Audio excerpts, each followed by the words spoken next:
Terima kasih atas kesempatan yang diberikan kepada saya. Di sini saya Ismedio Ratu akan mempresentasikan makalah yang telah saya buat dengan judul penerapan model pembelajaran kooperatif tipe Teams Game Tournament atau TGT pada materi barisan dan deret tak hingga di kelas 11 SMA. Iya, kita masuk pada pembahasan bab 1. Di sini ada 5 pokok bahasan, yaitu latar belakang, rumusan masalah, tujuan penulisan, manfaat penulisan, dan penjelasan istilah. Latar belakang. Kemajuan ilmu pengetahuan di era sekarang ini diharapkan dapat menghasilkan sumber daya manusia yang berkualitas. Berbagai cara pembelajaran atau model pembelajaran telah banyak dilakukan dalam proses pembelajaran. Pembelajaran kooperatif tipe Teams Game Tournament atau TGT adalah suatu pembelajaran di mana setelah kejaran guru, siswa dipindahkan ke kelompok masing-masing untuk mendiskusikan dan menyelesaikan pertanyaan-pertanyaan atau masalah-masalah yang dimiliki oleh guru. Matematika adalah suatu mata pelajaran yang memiliki peranan penting dalam berbagai disiplin ilmu pengetahuan dan menunjukkan daya pikir manusia. Rumusan masalah. Berdasarkan latar belakang di atas, maka rumusan masalah dalam penulisan makalah ini adalah bagaimana penerapan model pembelajaran kooperatif tipe Teams Game Tournament atau TGT pada materi barisan dan deret tak hingga di kelas 11. Tujuan penulisan. Penulisan ini bertujuan untuk mengetahui penerapan pembelajaran kooperatif tipe Teams Game Tournament atau TGT pada materi barisan dan deret tak hingga di kelas 11 SMA. Manfaat penulisan. Ya, ada 3 manfaat penulisan, yaitu yang pertama bagi guru, yang kedua bagi siswa, dan ketiga bagi penulis. Ya, yang pertama untuk guru, sebagai bahan informasi dan masukan untuk meningkatkan mutu pendidikan, khususnya dalam pemilihan metode-metode dan model-model pembelajaran sesuai dengan materi pembelajaran matematika. Yang kedua untuk siswa, dengan pembelajaran model pembelajaran kooperatif tipe Teams Game Tournament atau TGT dalam pembelajaran matematika diharapkan dapat meningkatkan hasil belajar siswa. Dan yang ketiga untuk penulis, sebagai bekal dalam merancang skenario pembelajaran yang tepat sesuai dengan metode pembelajaran. Yang berikut adalah penjelasan istilah. Penjelasan istilah yang pertama yaitu belajar.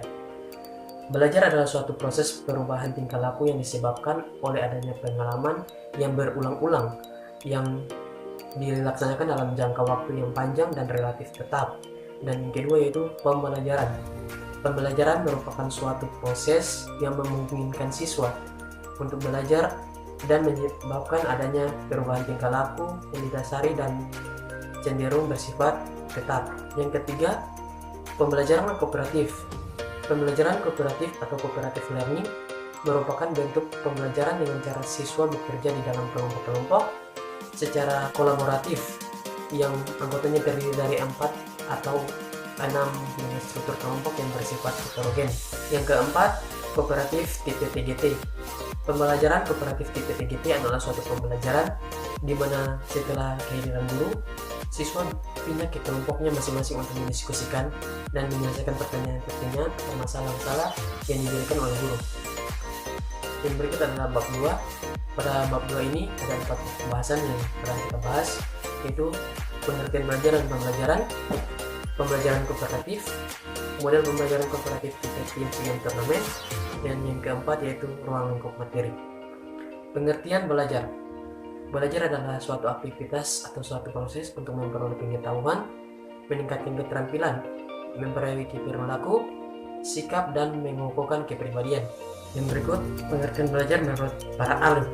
Di sini ada 5 ahli yang saya ambil. Yang pertama yaitu menurut W.S. Winkel. Belajar adalah suatu aktivitas mental yang berlangsung dalam interaksi aktif dengan lingkungan yang menghasilkan perubahan-perubahan dalam pemahaman, keterampilan, dan sikap. Yang kedua adalah menurut Hilgard dan Bauer. Belajar berhubungan dengan perubahan tingkah laku seseorang terhadap situasi tertentu yang disebabkan oleh pengalamannya yang berulang-ulang di situasi itu. Dan yang ketiga menurut Tom Roth dalam Rakaman 2015, belajar adalah perubahan jangka panjang dalam mempresentasikan atau mengasosiasi mental sebagai hasil dari pengalaman. Yang keempat menurut Morgan, belajar adalah setiap perubahan yang relatif menetap dalam tingkah laku yang terjadi sebagai suatu hasil dari latihan atau pengalaman. Dan yang kelima menurut Scone dalam Pertemanan 2015. Belajar adalah perubahan yang bertahan lama dalam perilaku atau dalam kapasitas perilaku dengan cara tertentu yang dihasilkan dari praktik atau bentuk-bentuk pengalaman lainnya. Yang berikut, pengertian pembelajaran. Pembelajaran dapat diartikan sebagai suatu upaya menciptakan kondisi yang memungkinkan siswa dapat belajar. Pengertian pembelajaran menurut para ahli. Yang pertama, menurut Promepa Jung, ia berpendapat bahwa pembelajaran adalah memperoleh suatu mata pelajaran atau suatu keterampilan melalui pembelajaran, pengalaman, atau pengajaran.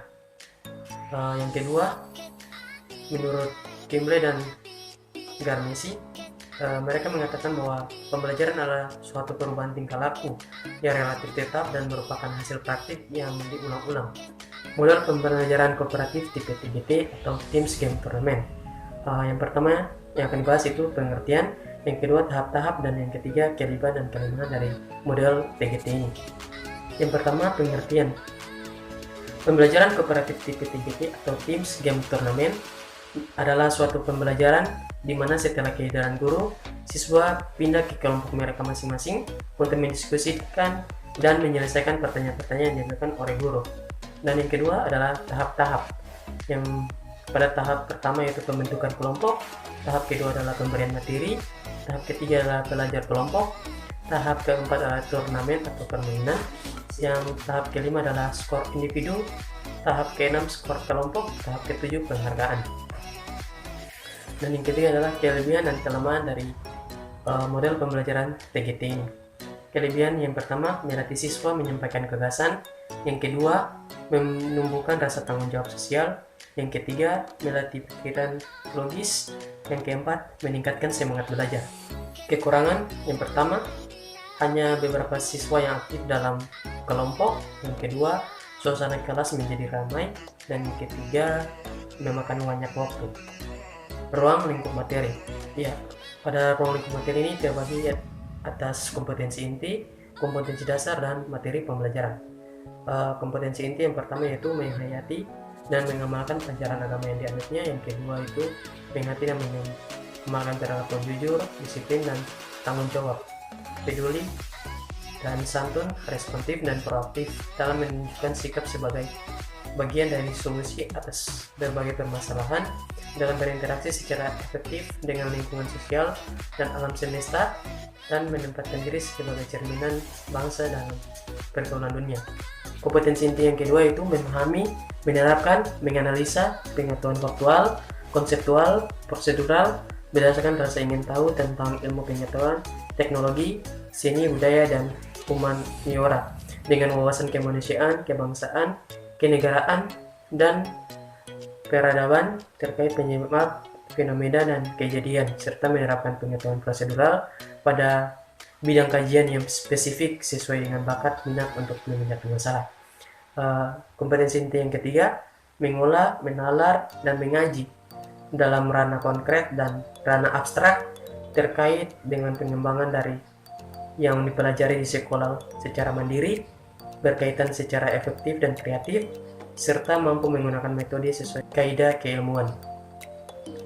Yang berikut adalah kompetensi dasar. Yang pertama, menghayati dan mengamalkan ajaran agama yang dianutnya. Yang kedua, memiliki motivasi internal, kemampuan bekerja sama, konsisten, disiplin, rasa percaya diri, dan sikap toleransi dalam perbedaan strategi berpikir, memiliki menerapkan strategi menyelesaikan masalah. Yang ketiga, mampu mentransformasi diri dan berperilaku jujur, tanggung jawab menghadapi masalah, kritis, disiplin, dan dalam melakukan tugas belajar matematika.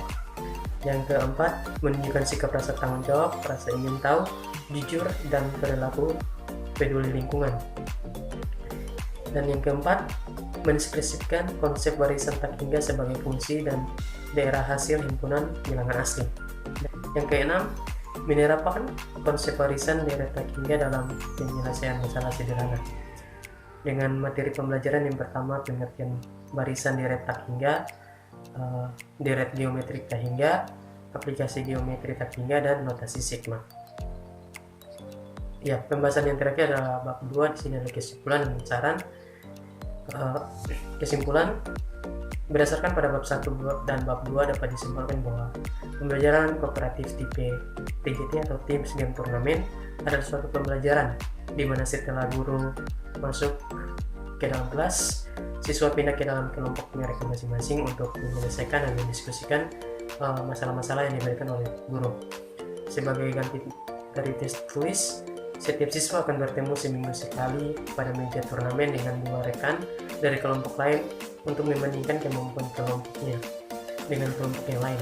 Turnamen atau game yang dilakukan pada saat proses pembelajaran dapat memacu siswa untuk berperan aktif dalam memperoleh hasil yang lebih baik dari kelompok lain. Yang kedua adalah saran. Tertolak dari kesimpulan yang ada, saran yang saya ambil itu kepada guru agar sebelum menyajikan materi kepada siswa hendaknya lebih selektif dan memiliki metode pembelajaran. Model pembelajaran yang efektif dalam model pembelajaran yang berpusat pada siswa dan mendorong siswa berperan aktif dalam proses pembelajaran. Sekian presentasi dari saya. Atas waktu saya mengucapkan terima kasih.